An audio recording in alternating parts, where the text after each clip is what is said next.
आप इस सीरीज के लिहाज से देखें तो मैं कहूंगा यार 204 6 आउट तो स्कोर खास नहीं है, कैसे जीता जाएगा। बट ये ना भूलिएगा कि आज आपको शायद इस लास्ट टेस्ट मैच के पहले दिन पहली बार इंग्लिश कंडीशंस मिली हैं, जहां पर पिच पे घास था, इंग्लैंड ने टॉस भी जीता था और बरसात भी हो रही थी। उस लिहाज से 204 6 आउट, मैं भी निराश हूं, आप भी निराश है, लेकिन दोस्तों ये ना उम्मीद अभी भी बनी हुई है। और मेरा ये मानना है कि अगर इंडिया किसी तरह से 300 के ऊपर जाता है, ये टेस्ट मैच जीत सकता है। इस विकेट पर गेंदबाजों को बड़ी मदद मिली है।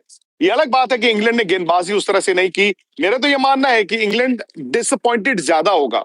आपने 83 रनों पर 3 आउट कर लिए, आपने 101 पर 4 आउट कर लिए, 123 पर 5 आउट कर लिए, और 153 पर जब छठा विकेट गिर गया था तो ऐसे लग रहा था इंडिया कहीं 200 पर आउट ना हो जाए। लेकिन जो सातवें विकेट के लिए वॉशिंगटन सुंदर और करुण नायर के बीच 51 रन की पार्टनरशिप हुई है, ये इंडिया को मैच में वापस ले आई है।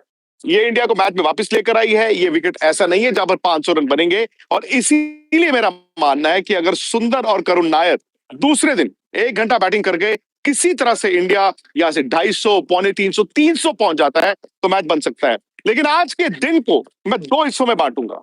पहला हिस्सा जहां शायद इंडिया के टॉप ऑर्डर ने बहुत निराश किया, स्पेशली जायसवाल, जिनका सीरीज यहां से शुरू होने के बाद डिप की, केएल राहुल जो इस सीरीज में जबरदस्त बैटिंग कर रहे थे लेकिन एक कैजुअल शॉट खेलकर वो आउट हुए, और फिर शुभमन गिल का वो brain fade moment, Shubman Gill का वो रन आउट एक तरह से इंग्लैंड को प्लेट में डालकर सीरीज दे रहा था। और शुभमन गिल की अपनी गलती थी।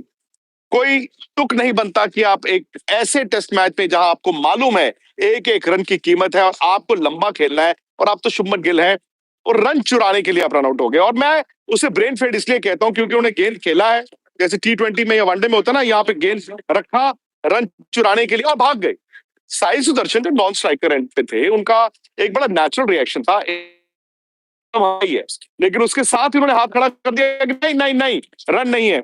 लेकिन शुभमन गिल इतना आगे जाते वापस नहीं आ पाए। उसके पास एटकिंसन के हाथ में गेंद था और उनकी लड़ाई शुभमन गिल से नहीं थी, वो 3 विकेटों से थी। डंडे पे उन्होंने बॉल मारा, रन आउट हो गया। और जब कप्तान इस तरह का उसका डिसमिसल हो, इस तरह वो रन आउट हो, तो जाहिर तौर पर यार आपके ना हौसले गिर जाते हैं, और ड्रेसिंग रूम में उस वक्त तक आई एम श्योर इंडिया मायूस होगा। लेकिन आज के दिन ना जो बरसात होती रही, वो शायद इंग्लैंड को टेम्प्ट तो करती रही, लेकिन इंग्लैंड ने गेंदबाजी वैसी नहीं की। स्पेशली अगर आप पहला सेशन देखें, जहां पर ऐसा लग रहा था कि भाई अब विकेट आएगा, अब विकेट आएगा, क्योंकि कंडीशन बहुत ज्यादा कंड्यूसिव थी। लेकिन वहां पर इंग्लैंड ने नए गेंद को जाया किया। जाया इसलिए किया क्योंकि वो दोनों तरफ गेंद करते रहे। और अगर मैं आपको ये बताऊं कि 206 एक्स्ट्रा है, तो फिर आप कहीं ना कहीं ये मानेंगे कि इंग्लैंड ने भी ना वो पूरी तरह से जो उनके हाथ में मौका आया था उसे बनाई। अभी भी इंग्लैंड आगे है, अभी भी इंडिया पीछे है। क्यों इंडिया पीछे है? क्योंकि भाई आपके 6 आउट हो चुके हैं, और आप जानते हैं कि अगर सुंदर और करुण नायर की ये पार्टनरशिप टूटती है तो आप जो 204 6 आउट हो वो 225 ऑल आउट भी हो सकते हो। लेकिन मैं उम्मीद करता हूं कि भारत ने जिस तरह पिछला मैच बचाया, इस सीरीज में लड़े हैं और इस सीरीज के आखिरी टेस्ट मैच में जिंदा आए हैं, इंडिया को ना थोड़े से वो फाइट की जरूरत है। वो दूसरे दिन आपको चाहिए। अच्छा, किसी खिलाड़ी को अगर चोट लगती है तो वो कोई ऐसा नहीं है कि आपके लिए बोनस है, but India will also be mindful of the fact Chris Woakes शायद इस टेस्ट मैच से बाहर हो गए हैं।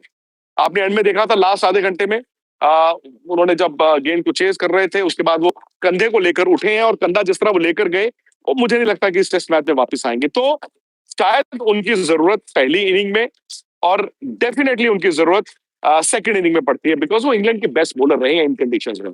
आज भी एटकिंसन ने और क्रिस वोक्स ने ही गेंद डाला है। लेकिन फिर वही बात आ गई कि क्या शुभमन गिल का ये रनआउट, क्योंकि मैं उससे ऋषभ पंत के रनआउट से भी कंपेयर करता हूं। ऋषभ पंत वहां पर जब रनआउट हुए थे, जहां केएल राहुल को वो रन से पहले 100 करना था, और उन्होंने भी इसी तरह से बैट रखा, गेंद रखी, भाग गए, वहां पर इंडिया उस टेस्ट मैच में हार गया।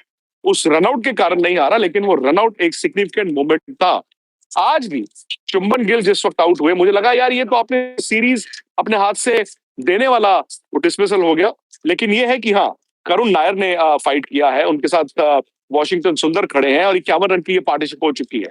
लेकिन वही आपको फाइट बैक चाहिए। आप क्या इस 51 रन की पार्टनरशिप को 70 की पार्टनरशिप, 100 की पार्टनरशिप कर सकते हैं? क्या भारत के जो निचले बल्लेबाज हैं वो 30-40 रन और जोड़ सकते हैं? अच्छा जी, बात करते हैं इंडिया और इंग्लैंड के दरमियान खेले जाने वाले 5वें टेस्ट मैच के पहले दिन के खेल की। आपको बताते चलेंगे इंडिया और इंग्लैंड के दरमियान 5 टेस्ट मैचों पर मुश्तमिल टेस्ट सीरीज़ खेली जा रही है, जिसमें इंग्लैंड ये सीरीज़ 2-1 से लीड कर रहा है। आज 5वें टेस्ट का आगाज़ हुआ, जो कि ओवल में खेला जा रहा है। आपको बताते चलें कि जब मैच का आगाज़ हुआ तो इंडियन कैप्टन शुभमन गिल एक बार फिर से टॉस हार गए, जबकि इंग्लैंड के कैप्टन ओली पोप ने टॉस जीतकर फील्डिंग का फैसला किया। आपको बताते चलें कि इंडियन टीम में 5वें टेस्ट मैच के लिए 4 तब्दीलियां की गई। ऋषभ पंत जो कि इंजर्ड थे, उनकी जगह नए विकेट कीपर बैट्समैन को खिलाया गया। इसी तरह जसप्रीत बुमराह, अंशुल कंबोज और शार्दुल ठाकुर को भी ड्रॉप कर दिया गया। उनकी जगह 3 नए बॉलर खिलाए गए, इसके साथ साथ करुण नायर, जो कि जिनको समझा जा रहा था कि वो शायद दोबारा वापस नहीं आ पाएंगे इंडियन टीम में, तो उनको भी आज मौका दिया गया। इसी तरह अगर इंग्लैंड टीम की बात करें तो इंग्लैंड टीम में भी 4 तब्दीलियां की गई। इंग्लैंड के कप्तान बेन स्टोक्स, जो कि अपनी शोल्डर इंजरी की वजह से टेस्ट सीरीज से बाहर हो गए थे, वो भी ये मैच नहीं खेल रहे। उनकी जगह पर ओली पोप कप्तानी कर रहे हैं। इसी तरह जोफ्रा आर्चर भी ये मैच नहीं खेल रहे, उनको भी रेस्ट कराया गया। तो बताते चलें कि आज जब मैच का आगाज़ हुआ तो इंडियन टीम के ओपनिंग बैट्समैन यशस्वी जायसवाल 2 और केएल राहुल 14 रन बनाकर आउट हो गए, जिसके बाद शुभमन गिल ने बैटिंग को थोड़ा सा संभाला, लेकिन वो भी रन आउट हो गए। और इसी तरह खेल के इख्तिताम तक इंडिया 204 रन 6 विकेट पर मौजूद था।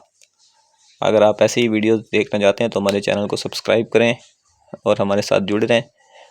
आपको मज़ीद ऐसी वीडियोस मिलती रहेंगी।